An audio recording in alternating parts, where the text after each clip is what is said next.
Yo, welcome back to another video on my channel. So today's video might be a bit more helpful to some of you that are learning to wheelie or have just learnt to wheelie, because I'm going to go through some wheelie bike hacks that will help you possibly learn quicker, but definitely help you stay more in control of your wheelie. So yeah, let's just get into it. If you guys want to see me cover some wheelie bike upgrades, then let me know in the comments or let me know by liking this video and I'll get that done for you as well.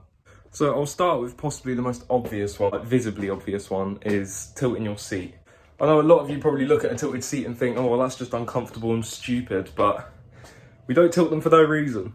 That would just be stupid. Tilting your seat helps you sit into your bike more in a wheelie, which helps you keep in your balance point a bit better. So a lot of it is mostly down to preference. I like mine quite tilted, let me show you. See, I have mine quite tilted, but that's because I do no hands and stuff and it helps me sit into a wheelie more. But yeah, you'll just have to kind of experiment with different angles and see what feels best, but you'll know when you found the right angle for you because it's comfy. So the next few ones are going to be they're going to get less and less obvious, really, but all of them together make a massive difference to how wheeling feels. Okay, so the second hack is how tilted your bars should be, because I know it sounds stupid, but they can make a massive difference. If they're tilted way too far forwards, then your arms will feel like they're too stretched out and you'll be forcing yourself forwards, which will push your front wheel down and stop you from wheeling as easy.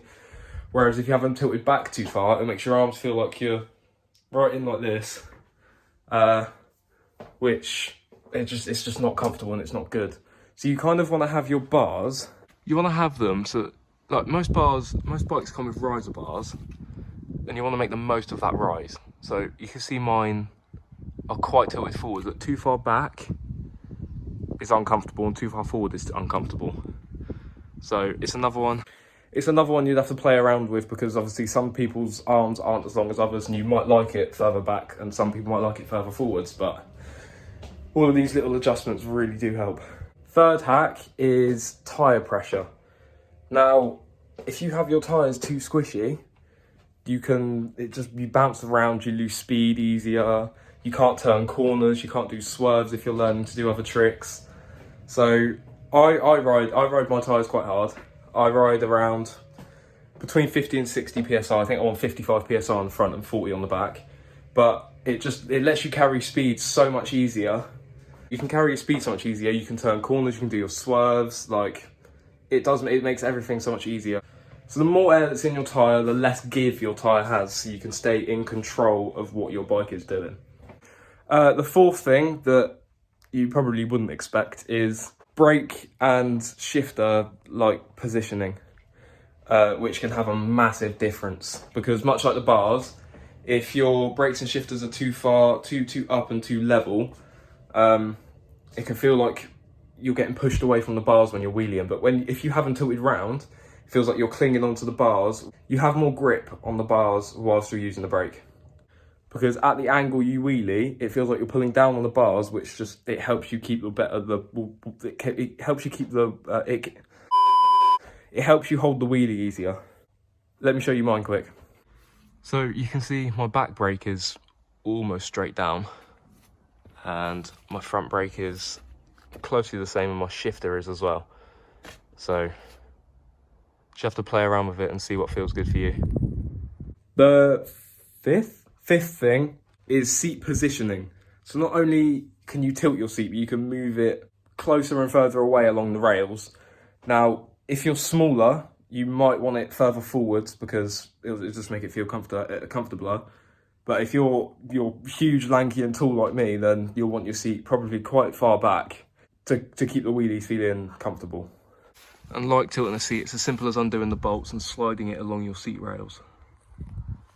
Another one that I've been experimenting with a lot in the last couple of days, because I wasn't sure if it made the difference, but it does, is how many spaces you have underneath your stem.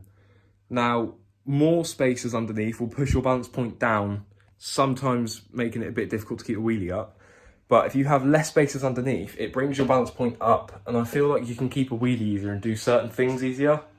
So like combos and stuff with less spaces is much nicer, but just comfortably wheeling, you probably want to have more spaces underneath. So mine look like this at the moment because I want to cut my forks down, but you can't just take the spacers off, you need to put them on top, otherwise everything will be all floppy. And lastly, we have seat height. So this can vary depending on how confident you are in your wheelies. So if you're just learning, I'd recommend putting your seat up more and then slowly lower it over time. And then you'll find that having your seat lower is easier for all the tricks and stuff you want to learn in the future. But definitely when you're learning, have your seat up higher because you get more control in your wheelies and it's just easier for learning all around. Again, you don't want to put your seat too high, otherwise your legs will feel like they're stretching out and you won't be able to hold the wheel up. And it's just a mess, really. So yeah, I know this one was a bit short, so sorry about that. But I hope it was helpful to some of you. I'm going to end this one here. So make sure you like, subscribe, turn on notifications, leave a comment, whatever. Yeah, I'll catch you lot in the next one.